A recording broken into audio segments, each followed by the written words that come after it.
Bienvenue sur notre tutoriel concernant Odoo version 8 qui va traiter la gestion du stock. Donc, comme vous savez, la gestion du stock est l'une des principales composantes fonctionnelles qui est vraiment la plus complexe et la plus nécessaire dans la plupart des entreprises. Donc, pour garantir une meilleure gestion, il nous faut bien sûr la traiter ou bien la gérer d'une manière informatisée. Et pour cela, on va voir une petite démonstration qui traite plus ou moins les menus importantes de cette gestion, bien sûr sous Odoo version 8. Donc, on va commencer. On a besoin d'une base de données de démonstration pour mieux comprendre le fonctionnement de ce système. On va y aller à gestion des bases de données pour créer une base de données vierge qu'on va écrire le nom de notre base de données, par exemple démo, et on va ici c'est toujours le mot de passe principal admin. On va choisir la langue French par exemple, English est par défaut. Donc voilà, et on va choisir un mot de passe. Et on va cliquer sur créer la base de données. Ça va prendre un peu du temps.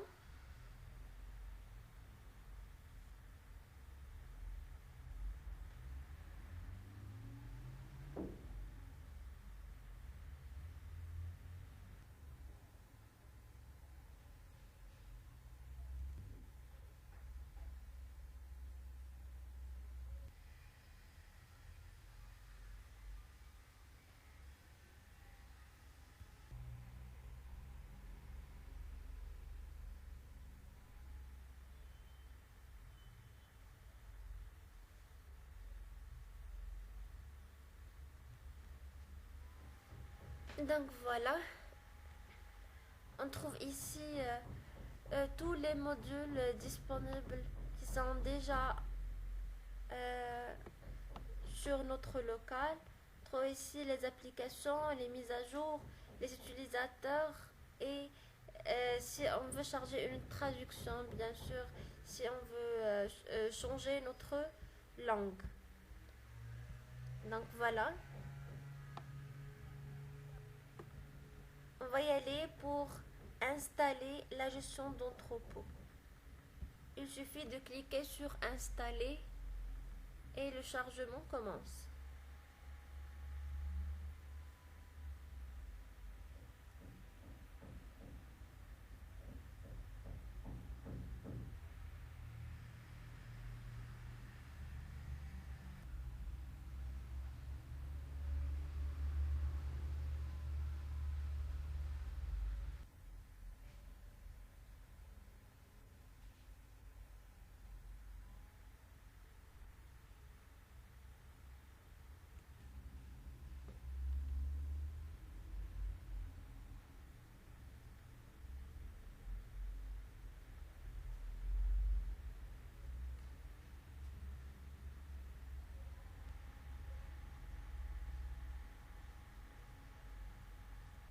Donc voici l'interface de notre module.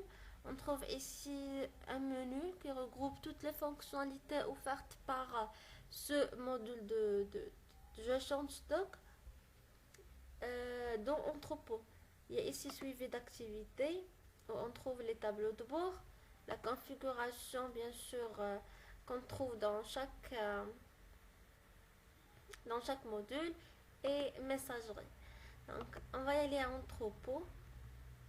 Toutes les opérations, réception, transfert interne, banque livraison. On trouve aussi gestion des stocks où il y a l'ajustement du stock. La traçabilité, c'est là où on trouve tous les mouvements de stock. Planificateur pour lancer des planificateurs ou bien des approvisionnements. Les articles, la configuration de tout ce qui concerne l'entrepôt, l'emplacement, type d'opération, règles de réassort, route et Incoterm. Donc on va commencer par la création des articles. Donc, on va créer notre premier article. On va y aller à article. l'article, puis on va cliquer sur créer. Donc voilà, on va écrire le nom de l'article, par exemple RD1. On peut lui affecter une image en cliquant ici. Voilà, on peut choisir une image de notre produit. Si c'est un produit qui peut être vendu, on va cocher cette case. Sinon, on va la décocher. On n'aura plus ici le menu vente. Donc, voilà. On va saisir le type d'article. Est-ce que c'est un article consommable, ou bien article stockable, ou bien c'est un service. Donc, on va choisir par exemple article stockable, le prix de vente 300 par exemple. Le code barre, il faut saisir un code qui est valide et qui contient 13 chiffres. Donc j'ai déjà ici un code qui est valide.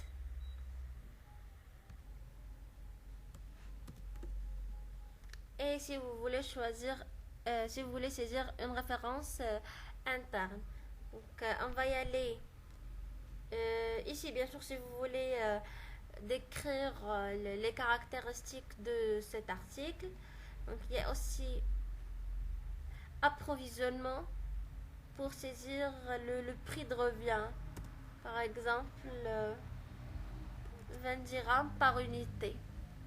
Donc la route, make to order, ça veut dire on va produire après la réception de la commande, c'est le juste à temps. Ici notre fournisseur, et ici vous remarquez qu'on a une liste vide, donc on peut ajouter un fournisseur. On va cliquer sur ajouter un élément, on va créer notre fournisseur. Donc comme nom, on va lui affecter FRS1. On peut aussi lui ajouter une image pour lui identifier. La société, l'adresse, site web, poste occupé, téléphone portable, fax, courriel et civilité. Donc ce sont des données qui sont bien sûr pour mieux identifier votre fournisseur. Donc on clique sur enregistrer et voilà, on trouve ici notre fournisseur. Donc le nom de l'article, la quantité minimale, par exemple on va écrire 20 et des livraisons. Donc si vous voulez créer un autre fournisseur, vous allez cliquer sur enregistrer et créer pour que vous gardez cette interface. Sinon, vous cliquez sur enregistrer et fermer. Donc voilà, on a un fournisseur qui s'est ajouté à la liste des fournisseurs. Donc on va y aller inventaire pour préciser la quantité qu'on a en stock. Bien sûr 0 c'est la quantité initiale. Donc pour la changer, on va cliquer sur mettre à jour, et l'emplacement c'est toujours warehouse stock. Vous pouvez le changer bien sûr si vous voulez en cliquant sur créer et modifier. Et bien sûr vous pouvez créer un nouvel emplacement. Donc nous on va garder le warehouse stock, et la nouvelle quantité qu'on a en stock par exemple c'est 50. Appliquer, et voilà, on a la quantité en stock qui s'est modifiée en 50. Et bien sûr la quantité disponible c'est la même qu'on a en stock, puisqu'on n'a pas fait encore des mouvements.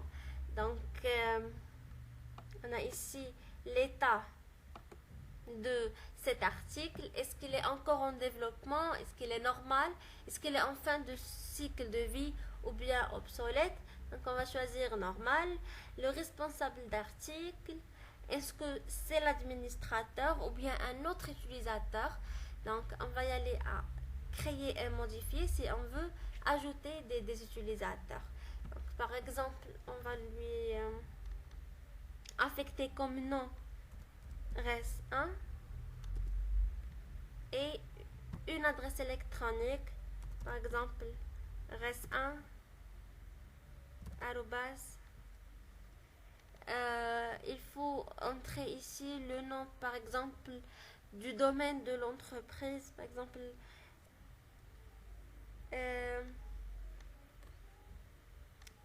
st.com, et vous pouvez lui affecter ses droits d'accès, son numéro de téléphone et son fax. Donc on clique sur enregistrer.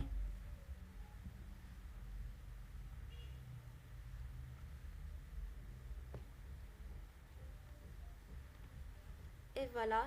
Donc on peut préciser aussi l'emplacement de stockage de cet article. Par exemple, on va lui emplacer dans le rayon 5, par exemple, rangée 6, case 10. Donc, on peut aussi définir le poids, c'est si on a un article qui a un volume, un poids brut et un poids net. On peut aussi préciser les propriétés des emplacements de contrepartie. Donc on a ici vente, la garantie de cet article par mois. Par exemple, on va donner 0 comme garantie, pas de garantie. Et le délai de livraison du client. Par exemple, après 3 jours, le client va recevoir son produit. Donc maintenant, on clique sur et pour la variante, c'est on peut ajouter des éléments. Sinon, si c'est nécessaire, vous pouvez l'ajouter en cliquant sur ajouter un élément.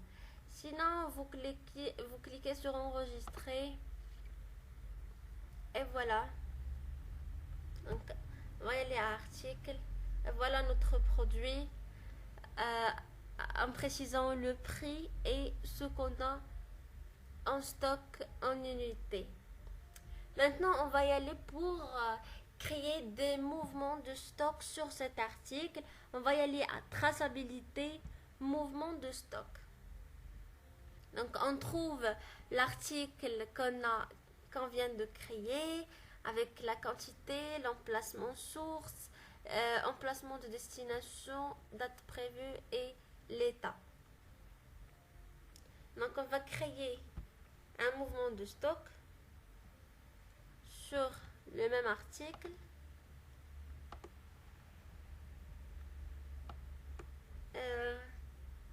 Quantité, par exemple 30, description, emplacement source, warehouse, stock, et notre destination sera par exemple client. Donc type de préparation, c'est transfert. Priorité, on va choisir, est-ce que c'est non urgent, normal, urgent ou bien très urgent. On va choisir normal et on va y aller pour enregistrer, traiter. Donc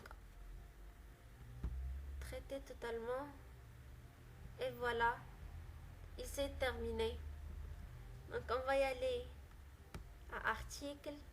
On a maintenant seulement 20 unités parce qu'on a déjà effectué une commande de 30 unités. Maintenant on va tester si on fait une commande de plus de 20 unités. Donc on va y aller à un mouvement de stock. On va créer un autre mouvement sur le même article avec une quantité par exemple de 30. Donc toujours le warehouse stock comme origine et le client comme destination. Type de préparation, c'est transfert. Enregistrer, traiter. Donc vous voyez, en attente de disponibilité, il n'est pas encore disponible. Donc on va y aller maintenant à article. Vous voyez qu'on a ici moins 10 qui sont prévus. Mais le stock, il est toujours en 20 parce qu'on n'a pas forcé la disponibilité. Si on revient à ce mouvement de stock qui est en rouge parce qu'il n'est pas encore disponible,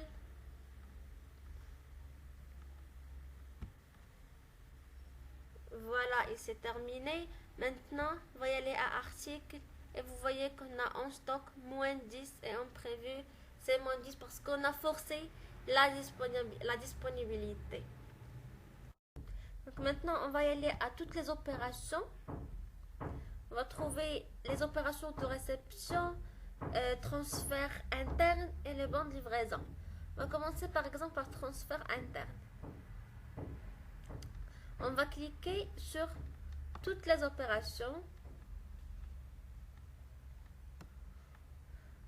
On va trouver bien sûr les transferts qu'on a déjà fait. On va créer un autre transfert avec un partenaire. Par exemple, notre partenaire c'est Template User, ou bien on peut créer nous-mêmes un autre client. Par exemple, client 1 avec toutes ces informations concernant l'adresse, le site, le téléphone, le fax, etc. Et on va y aller. Si notre client est une société, on va cocher cette case. Sinon, on va laisser seulement la case décochée. Et on va cliquer sur enregistrer. Donc, date prévue, par exemple, pour demain. Et on va ajouter un article, le même article qu'on vient de créer, avec une quantité de 10. Donc enregistrer FRB. Avant de terminer, ok, il faut que je rectifie le stock. On va y aller ici pour mettre à jour la quantité.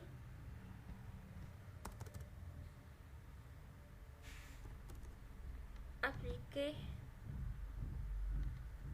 Et voilà, on va revenir.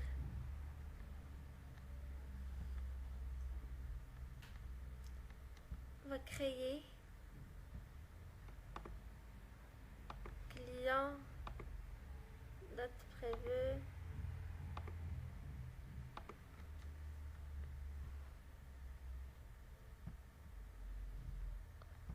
avec une quantité de 10 unités par exemple. Description de produit. L'emplacement source c'est le warehouse stock et l'emplacement destination c'est le client. Enregistrer et fermer.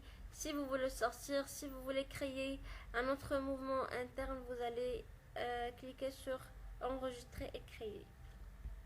Donc voilà, on va cliquer sur enregistrer.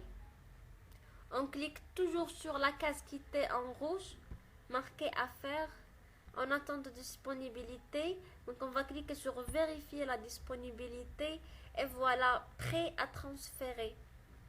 Si on n'a pas un article disponible, on va trouver cette case partiellement disponible qui est en bleu. Donc on va cliquer sur transfert. On peut aussi transférer le bon de imprimer le bon de transfert en cliquant ici sur imprimer bon de transfert. Et voilà, on a sous forme PDF. Donc, adresse l'État, prêt à transférer.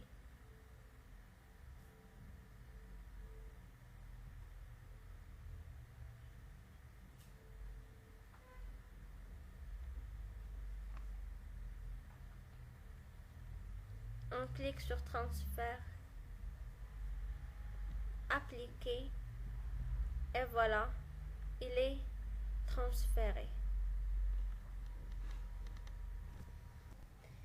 Donc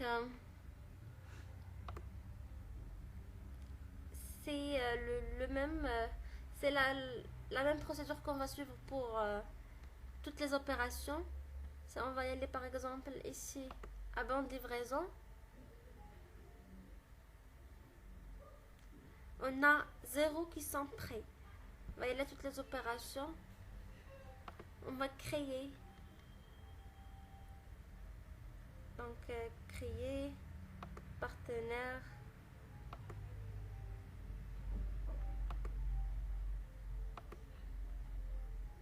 Ajouter un article. Toujours l'article qu'on vient de créer. 10 articles. Stock, destination, c'est vers le partenaire client. Et on va cliquer sur enregistrer, fermer. Donc enregistrer, marquer à faire. En attente de disponibilité, on va vérifier la disponibilité. Il est disponible et est prêt à transférer. Donc avant de cliquer sur transfert, on va y aller à toutes les opérations. Vous allez trouver maintenant ici 1. Donc 1 est prêt. On va cliquer sur 1. Voilà. Et vous pouvez l'imprimer. Opération de manutention. Voilà.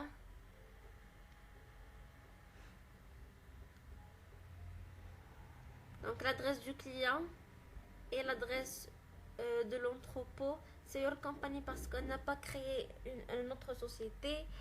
L'État, il est prêt à transférer. Date d'engagement, date c'est le 25, date prévue, on a saisi le 26. L'article c'est produit 1, la quantité c'est 10, avec l'origine de cet article c'est warehouse stock. Donc maintenant on va cliquer sur transfert, appliquer, et voilà, maintenant elle est transférée.